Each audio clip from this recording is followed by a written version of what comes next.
నమస్తే, welcome to our channel. నేను పద్మిని. ప్రస్తుతంతో పాటు సోషల్ యాక్టివిస్ట్ కృష్ణకుమారి గారు ఉన్నారు, మాట్లాడదాం. మేడం నమస్తే. మేడం, నందిగామ సురేష్ ని పరామర్శించినటువంటి జగన్ అనే అంశం చాలా చాలా వైరల్ గా మారుతోంది. రకరకాల దానికి సంబంధించి అలా ఎలా కలుస్తారు, తనని కలవటం ఏమిటి, లేకపోతే ఇట్లా చాలా మాటలు అయితే బయట వినిపిస్తున్నాయి.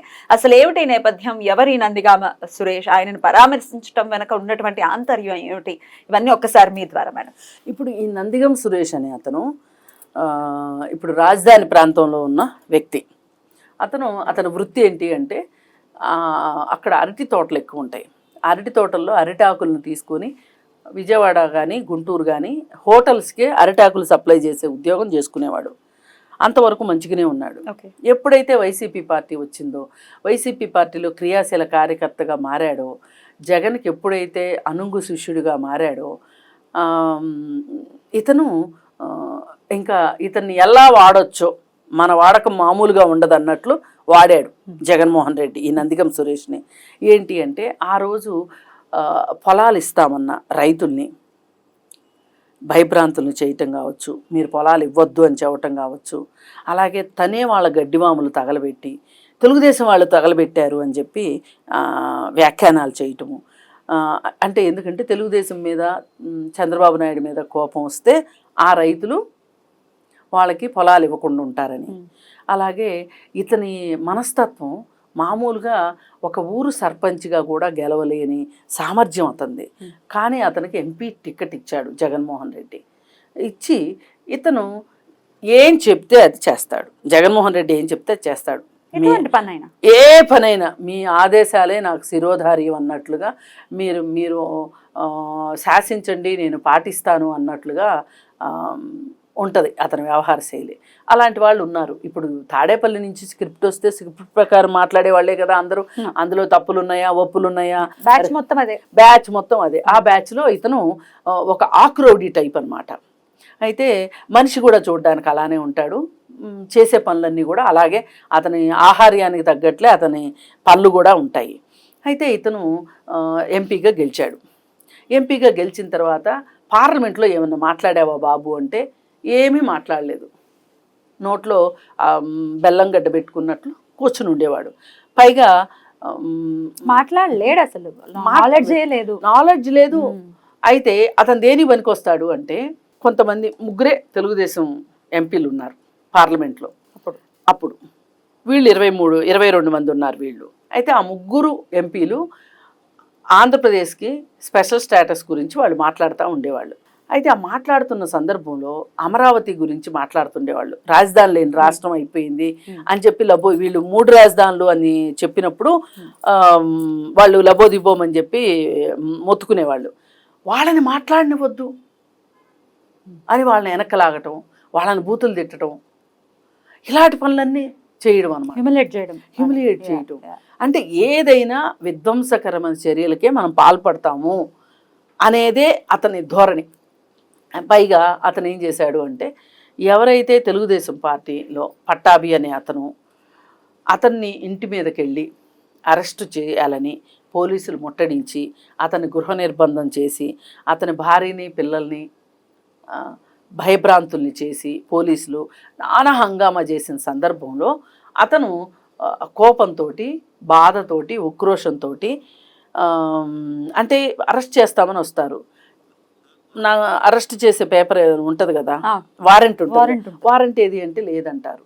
ఇలా లేకుండా ఎట్లా, అదే కదా ఆయన అలా అని అతన్ని అరెస్ట్ చేసి తీసుకుని వెళ్ళి ఒకసారి కొట్టారు బాగా. రఘురామకృష్ణరాజుని ఎట్లయితే కొట్టారో అట్లా కొట్టారు.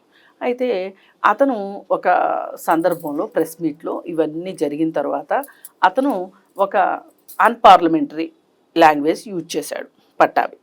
యూజ్ చేసినప్పుడు మీరు చేయవలసింది ఏంటి, దానిపైన మీరు కోర్టుకు వెళ్ళండి, పరువు నష్టం దావా ఇవ్వండి, ఏమైనా మీరు చేసుకునే హక్కు మీకుంది.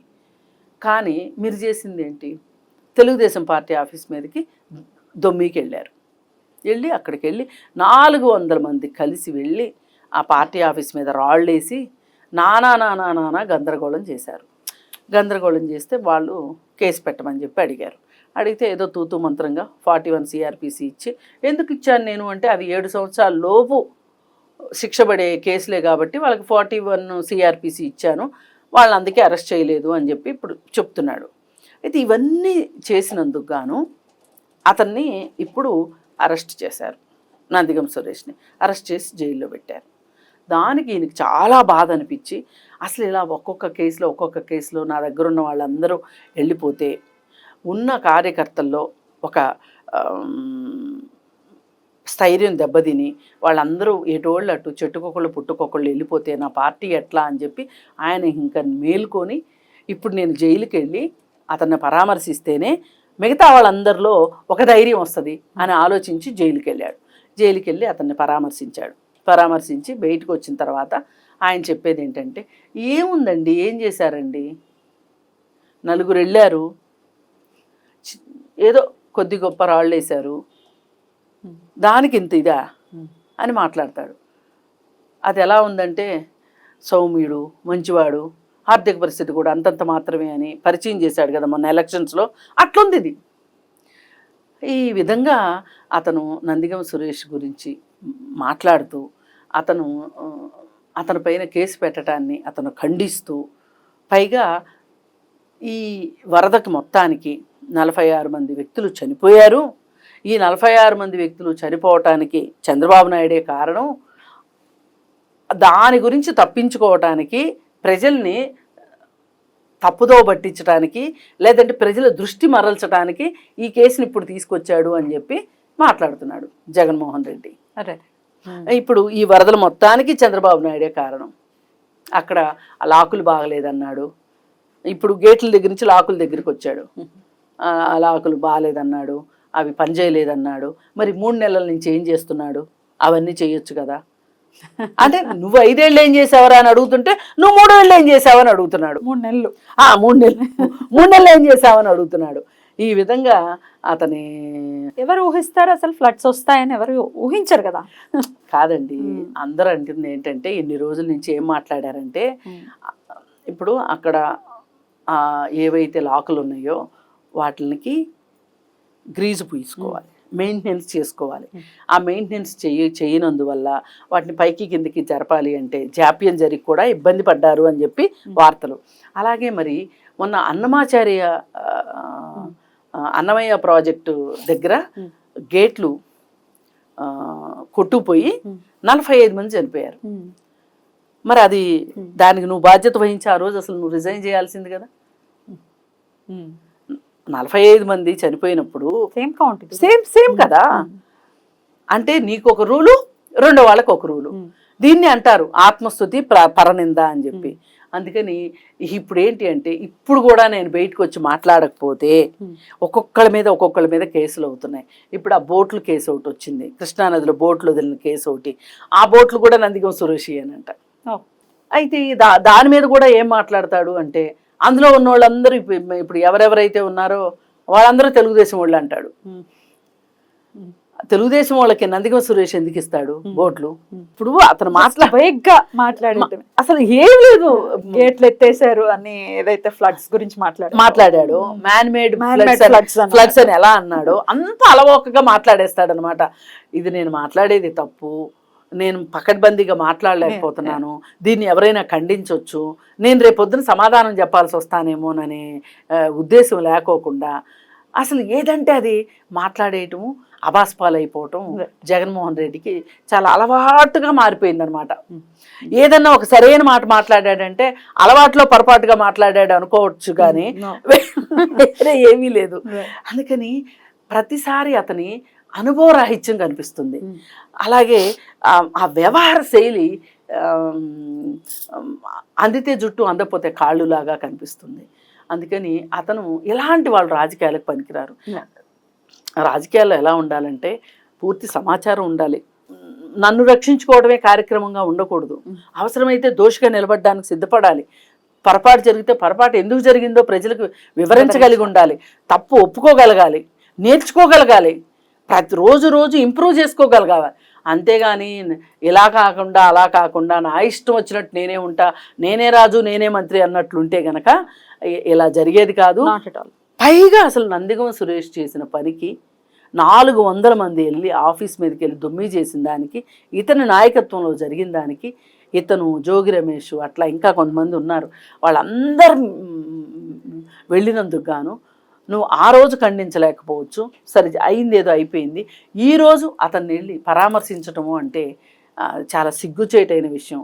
అవును అతను చేసింది తప్పు కాబట్టి జైలుకి వెళ్ళాడు, చట్టపరంగా అతను శిక్షించే అవకాశం చట్టంలో ఉంటే శిక్షించబడతాడు అని అది ఒక హుందాగా ఒక స్టేట్మెంట్ ఇచ్చున్నట్లయితే గనక బ్రహ్మాండంగా ఉండేది. మొన్న చూడండి సింపుల్ గా ఆదిమూలం లైంగిక వేధింపులకు పాల్పడ్డాడంటే చంద్రబాబు నాయుడు వెంటనే సస్పెండ్ చేసేసాడు. ఎగ్జాక్ట్లీ అట్లా ఉండాలి రాజకీయాలంటే. ఇట్లాంటివి ఎక్స్పెక్ట్ చేయొచ్చా అంటే నిజంగా అది చాలా అతిశయక్తి అవుతుంది వారి నుంచి. ఎందుకంటే ఒక పక్క వరదల్లో బురదల్లో కొట్టుకుపోయి అసలు చిక్కుకుని ఉన్నారు జనాలు, విధ్వంసాలను ఎలా క్రియేట్ చేయాలా మన మాటలతో అని మాట్లాడటం ఎంత హేయమైన పద్ధతి ఇది. మార్పు వస్తుందని ఎక్స్పెక్ట్ చేయటం మినహాయిస్తే అటువంటి మార్పు రావట్లేదు. సరేలేండి, పర్యవసానాలు ఎప్పటికైనా అనుభవించాల్సి ఉంటుంది. పొరపాటు చేస్తే పర్యవసానాన్ని అనుభవించి తీరవలసిందే. పైగా వాళ్ళకి ఏంటంటే ఇప్పుడు ఒక ఉడుకుమొత్తనం వచ్చేసింది. ఇప్పుడు ఈ వరద బాధితులను ఆదుకునే విషయంలో కావచ్చు, అతను 74 ఏళ్ల వయసులో చంద్రబాబు నాయుడు చేస్తున్న పని విధానం కావచ్చు, టెక్నికల్గా చేస్తున్న విధానాలు కావచ్చు, ప్రజల్ని చాలామందిని మమేకం చేసే విషయంలో కావచ్చు, వీళ్ళు తట్టుకోలేకపోతున్నారు. అతని దక్షత పట్ల ప్రజలు మాట్లాడుకోవటాన్ని వాళ్ళు జీర్ణించుకోలేకపోతున్నారు. అందుకే వాళ్ళు ఈ విధంగా ఆల్రెడీ బురద ఉంది, ఆ బురదని మళ్ళీ చెల్లడానికి ప్రయత్నిస్తున్నారు, విచ్ విల్ నాట్ వర్క్అవుట్ అనేది అర్థం చేసుకుంటే బెటర్గా ఉంటుంది అని అనుకోవచ్చు. Okay madam, thank you so very much. నమస్తే.